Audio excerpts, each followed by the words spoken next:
Can I own my own healthcare business? We're asked this question all of the time, and the answer is maybe. Unfortunately, the answer isn't clear-cut because it comes down to the corporate practice of medicine doctrine in your state. And contrary to popular belief, every state has established a corporate practice of medicine doctrine, but some are more stringent than others. This doctrine determines who can own and operate a medical practice. But let's start there. What is a medical practice? A medical practice is an organization that is devoted to administering medical help or providing medical advice to patients.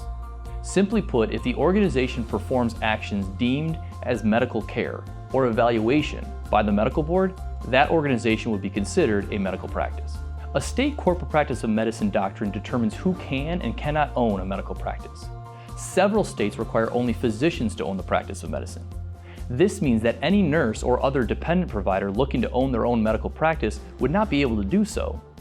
In the field of medical business ownership, states with these more stringent policies are often referred to as strict CPOM or CPOM states. In states without strict CPOM laws where non-physicians can own their own medical practice, the structure is very simple. The client owner would contract with a physician from Guardian's medical practice to serve as a medical director. In states with strict CPOM laws, to accomplish Guardian MD's vision of empowering non-physician providers to own and operate their own healthcare business compliantly, we must approach the structure of these entities differently to stay within the legal parameters set up by the state. The structure would now require an already established practice, in this case Guardian's medical practice, to be in place. To allow non-physician providers to still own and operate their own business, we ensure they are registered as a Managed Service Organization, or MSO.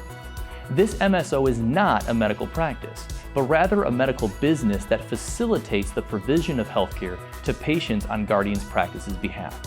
You can think of them as a company that manages the business operations of the practice and provides staffing. The non-physician owner of the clinic can then scale and sell their medical business separately from the practice. One requirement with this model is that to be legally compliant, the monies collected for any medical services by the MSO must be passed to the medical practice, who then pays the MSO for their services. In the MSO model, the MSO contracts with Guardian Medical Practice to facilitate medical care. This contract is established through a Managed Service Agreement, or MSA. Guardian MD handles the establishment of the process, but it's edifying to understand the nuances of how the practice of medicine is established in every state, so you can work with the confidence of compliance. To summarize, in some cases, the ownership of the medical practice is held by the client, and in others, Guardian holds the ownership of the medical practice, and the business owns the facilitation of the care provided on the practice's behalf. We've covered a lot, and I hope you have a better understanding of CPOM and how Guardian MD can help you set up your business to operate legally and compliantly in your state. To learn more about Guardian MD and see if we're a good fit for your medical oversight, schedule a call with one of our team members. We look forward to talking with you.